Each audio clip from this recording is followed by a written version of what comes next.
guys, welcome back to my channel. So I hope you can hear me. I'm trying to be a little quiet. I tried to film this video like 30 minutes ago and Isaac was just screaming non-stop, so I had to put him down for a nap, and I'm just gonna start the video over because even though I was really far in that video, I was just all over the place. So I tried to kind of put in order of the way I want to talk about things, and I have some notes, so if I look down, I'm looking at my notes. So yes, if you saw the title of this video, I am basically just going to be talking about baby-led weaning, all about it. I'm going to be talking about what it is, how to know like when you should start, the benefits, how to do it,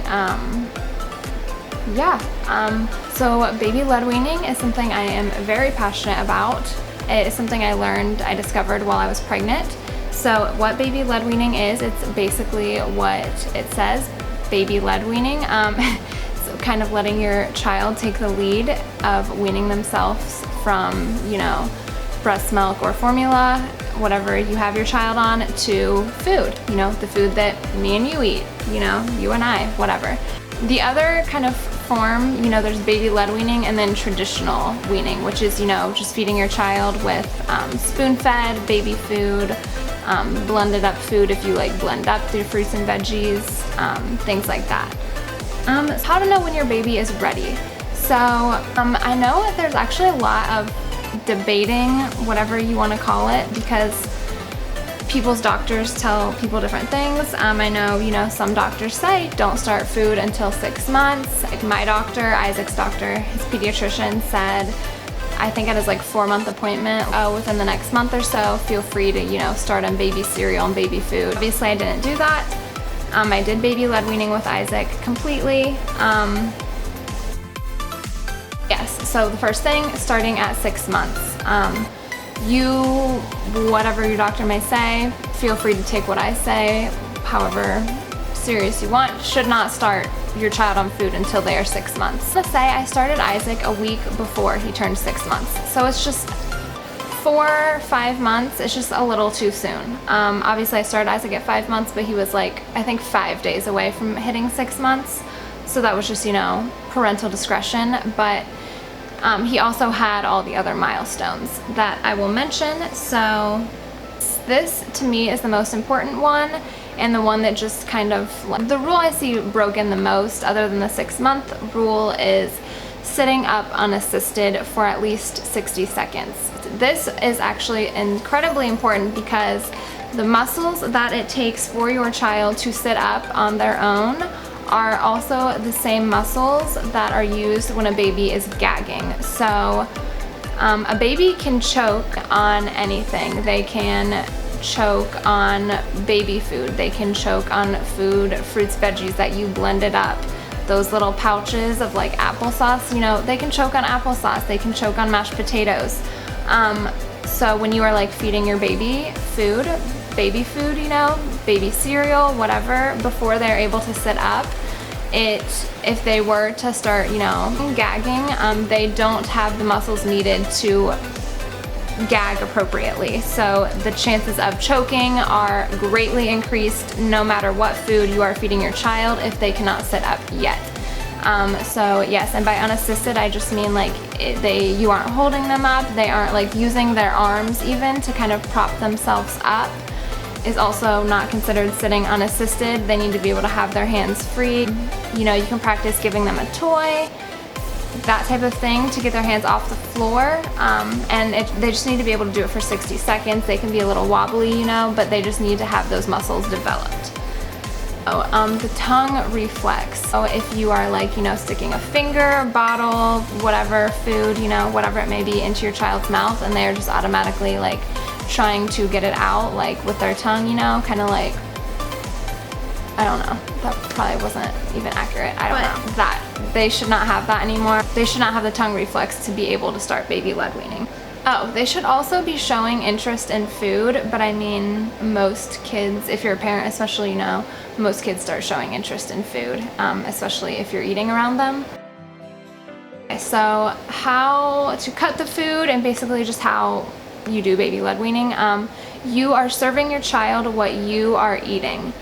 whatever food you are making. For example, we had burgers the first night we started with Isaac, so we gave Isaac a bun, pepper jack cheese, tomatoes, hamburger, meat, you know, the patty. Everything should be cut into like finger length with strips for your baby to easily be able to pick up and then take a bite of. Talk about kind of the benefits of baby-led weaning later, but this allows them to easily be able to pick up the food since like their pincher grasp isn't going to be developed yet. So it allows them to easily pick up the food and then learn how to take an appropriate size bite for, you know, them. I want to say, I'm sure people wonder this, think this. Yes, your baby can eat food, table food. Your baby can eat what you eat without teeth. And think about older people, people that lose teeth, you know, they can eat without teeth. It is not the teeth that allow you to chew, it's like the motion of your jaw that is like the strength behind your chewing. Your gums are more than strong enough to chew food as well. So all the food should be cut in strips, everything, bananas, avocados, you know. I want to touch on a few specifics. Blueberries. Blueberries should be cut in half or mushed, as well as grapes should be cut in quarters, just because those round shapes like that can easily, you know, slip off the gums of the little baby teeth and shoot right back into, if they don't get a good bite on it, you know, a good grip, shoot back into their airways. So those things should be cut. They're also like things that are choking hazards, more so than others that are like left up to parental discretion. I can't really think of a lot right now, but I know that tortilla chips is one. First time Isaac had tortilla chips, I think was like 10 months at Chipotle, and he did gag pretty bad, so we did hold off on tortilla chips until he was like a year old, but now you can't keep the kid away from tortilla chips, I swear. It's kind of funny. So I wanted to touch on all the benefits of baby-led weaning just because I am so passionate about baby-led weaning. I don't think enough people are informed. I don't think enough doctors are informed. First, it does help develop a strong gag reflex, so it actually prevents choking. So I know a lot of people have the wrong idea that, you know, again, baby foods and stuff are just safer, less chance of choking. You know, your child could choke like so easy, you know, on foods, but that is just not correct. A child has just the same chance of choking on everything, you know, whether it be baby food or, you know, a hot dog. You know, waiting till they're 6 months, they can sit up, and then doing that strengthens their gag reflex. They will gag. I'm just gonna say it. They will gag. You know, it's like when, you know, you get a piece of food stuck in and it feels like it's going down, and then you're like, you know, to like kind of cough it up. Your baby will do that. Do not panic. Do not reach your fingers in their mouth. That can cause the food to, you know, get pushed back, cause the baby to panic, and cause them to actually choke. Unless they are not making any noise and turning like a bluish purple color, then they aren't choking. It's very scary. I know it took a minute for Alec to just fully like be on board and even feel comfortable like feeding Isaac without me. That is the joy though. Again, you know, food before 1 is just for fun. Yes, that's true. Because, you know, before the age of 1, formula and breast milk should be their main source of nutrients, nutrition, food, you know. But, you know, you want them to be getting tastes of other nutrients, getting used to other textures, you know, avoiding food aversions. That's a huge benefit of baby-led weaning, is it really helps avert and avoid food aversions. Let's see, what other benefits did I want to talk about? Yeah, so taste and textures. It really gets your child used to taste and texture, so they also avoid, you know, texture aversions. They're, you know, getting used to strawberries, you know, mashed potatoes. They also have applesauce. You know, they're allowed to have those things. You just shouldn't be feeding them. You know, you're allowing them to, you know, pick it up with their hands, practice with the spoon. It's all led by your child. We're not, you know, leading the feeding. It also just helps them, your child, have a healthy relationship with food. So they, you know, eating a balanced diet. They aren't just, eating fruits and veggies mashed, for months in a row every day. They are learning how to stop eating when they are full and not when you decide they're full. When you are spoon feeding a baby, they could be full, but you just think they're being fussy and giving you a hard time, and you're just shoveling food in their mouth. Or, you're like, oh, I'm gonna feed them this jar, and you feed them that jar, and then they're still hungry, but you're like, oh, the jar's done, You are letting them decide how hungry, they know how hungry they are. They're gonna eat if they're hungry. So you are just letting them decide when they're full, basically, is how that works. So, it really does, like, these things, just kids, are learning so much more than you think, and it's just really setting out, like, their food and nutritional blueprint for the rest of their life. They helping prevent overeating in the future, undereating, like, this is a big one also, is motor skills. It really helps with motor skills. One thing I wish I did was offered utensils more to Isaac, because now at 1.5 years, he is fairly well with a fork and spoon, but only when he wants to be, So I wish I started that sooner, but like the pincher grasp, he had that down really quick. I want to say, so the pincher grasp, once that is developed, you can start breaking food, cutting food up into small pieces. I will say when that stage hit, Isaac was, around 8 months, and he took off, started eating a ton more because the pieces were just easier to pop in. But you want to start with the longer pieces, give them a chance to learn to pick it up on their own easier, and take bites. That is a big thing, is you do want to start doing that first. I talked about gagging versus choking. If your child does choke, you do, or you should, as any parent should, because again, a child can choke on anything, take a CPR first aid class. Know how to give the Heimlich, know how to give CPR. That is fairly important. There are even YouTube videos, honestly. Yeah, that's what I have to say on that. Allergies. Okay, so I know there is a lot of outdated information out there about allergies, like, peanut butter, strawberries are a big one, eggs, even dairy is one, but food allergies. So your child, me, can develop a food allergy at any point. Like, if you've had strawberries 150 times, that 151 time, you could develop an allergy to strawberry. That's just how it is. That's how our bodies work. I don't know. The earlier you try big allergy foods such as peanut butter, I know Isaac's pediatrician recommended he try peanut butter. He had already tried it, but he recommended we try peanut butter early. Eggs you want to try early. The big allergy foods you want to offer sooner rather than later. That way you either know that there is an allergy, or offering the foods earlier can help prevent an allergy from forming. I think Alec and I are guilty. I think everyone is guilty of offering their child the foods more often that they know they'll eat. It is what it is. Also, we kind of just get in the habit of eating the same things over and over again. But if your child, for example, eggs, if your child is not eating eggs, Isaac did not eat eggs for the longest, and now he has them almost every day, 4 times a week, like, he wouldn't touch eggs for the longest, wouldn't eat eggs. Eggs were just, I was like, oh, he doesn't like eggs. But your child actually needs to be offered a food between 20 and 50 times before they know they don't like it. So if your child is not eating a food that you are offering, keep offering it. So that's important. Okay, a couple other things I want to touch on is just the safety.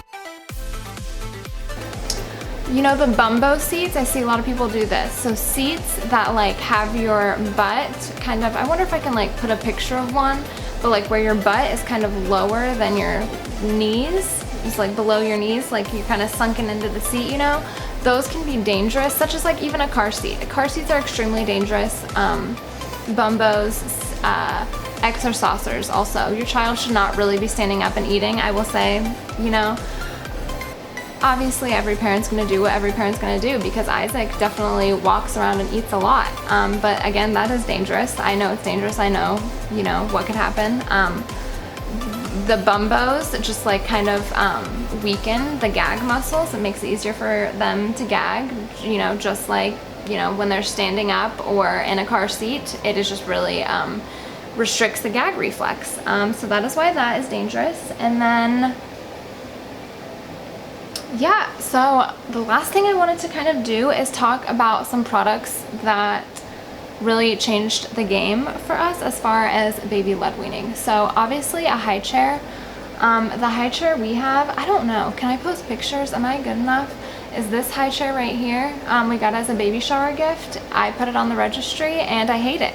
So that's just my info. I'm in a Facebook group actually that I wanted to kind of mention. It's called Baby Led Weaning for Beginners and Beyond, BBL for Beginners and Beyond. And a lot of people love this high chair. I don't love it. Food falls behind it, takes up a lot of room. I don't know. It's whatever. It's fine. It rolls. I like it. It's okay. I don't love it. There's another high chair I want. If I can enter the picture here. I don't know, the IKEA Antelope chair. I don't have it. I know a lot of people have it. It's cheap, it's affordable, it's like 30, 40 bucks, and everyone loves it. It's great, compact, easy to clean, so there's that. I will probably be purchasing that for my next child. Second thing, I didn't have this for the longest, and I wish I did, because practicing with the spoon, practicing those motor skills, also just fun. Like, kids like to play, really, honestly. But a bowl, a suction bowl. I have other ones that work a little better than this. All suction stuff isn't great. I had a suction plate at one point that wasn't great, but then I got this one. This is dirty, please excuse that. I just didn't clean it before. But yes, this suction plate right here, amazing, love it, great, heavy duty, works great. I like the compartments. It sticks fairly well. I don't know what else to say about it. I love that. Okay, so this is what I really wanted to share, and this is the reason why I'm talking really fast in this video, but it's super long, so I'm just trying to go quick for you guys. This is something that held us back from trying with utensils with Isaac for the longest, is he didn't like any of them. So I think we were gifted a set of spoons like this, you know, the super traditional like rubber here, you know, the ones you see people spoon feeding their babies with. We were gifted a set of these and a set of these. Neither of them came with forks. Isaac didn't use any of them. They were just toys. We had a puppy, a dog at one point. He chewed up a lot of them. He never used them. So then I went out and I bought these. There was a fork also. I don't have it here with me, but Isaac didn't use them either. They didn't work. He wasn't interested. He really just wanted our fork, the normal fork that we used. So a lot of times we did give him that fork. But you know, that giant fork is not super easy for a baby to use. These, I think there is another brand called like Garbies or something. I don't know. I just got these on, I think, Amazon. No, I think I got them at the store, but they have them on Amazon. I got these on sale at Meijer. They literally probably have them everywhere. Meijer, Target, Walmart. If you have a Super Kroger, I don't know. These are awesome, okay? Like, he has super good control. He really took off once we got these with the silverware, and I just wish we got these sooner, because I think I got these for him for Christmas, and he was already like 14, 15 months old. So a couple other products. Obviously, they're gonna get messy, super messy. A lot of people I've seen will lay like an old bed sheet on the floor, or like those computer chair mats that lay on the floor to make your computer chair move easier, like a clear mat, you know. They'll put those under the high chair to make it easier to clean up if you're on carpet. Also, bibs. So I don't know if I can enter another picture. It's gonna be so funny if there's no pictures here that I put in. But these bibs they're like, you know, easy to clean, and they have pockets that catch the food. We had one that didn't really work that well, that was just like kind of like, it was like a flimsy material, not like the rubber. I don't know, it wasn't great, so there's no point in me showing you something that wasn't great. These bibs were great that I'm talking about, you know, if I put the picture in. it just came to a point where we kind of just got tired of using it and didn't really care if his clothes got messy, to be honest, and now he doesn't really make a mess. So Sippy Cups, I also want to mention Sippy Cups. Sippy Cups are a pretty big thing. Not really, like obviously if you do a bottle, still do a bottle, but like feel free to offer up to 2 ounces in 6 months and a year of water in a sippy cup. It was great because Isaac was off a bottle. I breastfed exclusively until 10 months, and then between like 10 and a year I like breastfed in formula, and then by 11 months he was exclusively formula, and he was on a bottle for like maybe 2 weeks, and then was sippy cup from a couple weeks before his birthday on. I will show you our favorite. So I actually need to go put this in the fridge, but this is actually our favorite kind of sippy cups. They hold a lot and they don't leak hardly at all. Isaac literally will bang this upside down and nothing comes out. So yeah, straw sippy cups. Straw sippy cups are a great start as well. The 360 cups, if you know what I'm talking about, those are great too. I'll try to link some of this below if I can. I hope you learned a lot from this video. If you have any questions about baby led weaning, leave your questions below, any comments or anything. Yeah, obviously if you don't go the baby led weaning route, you're, you know, still as awesome of a parent as anyone else who does anything differently. I'm not judging anyone. I'm not saying my way's right or wrong. It's just something I think a lot of people aren't informed about. If you liked this informational video, give it a thumbs up. If you learned anything, give it a thumbs up, and leave me video ideas for, you know, all my subscribers out there. Love you guys, and yeah, I'll see you in my next video. Bye!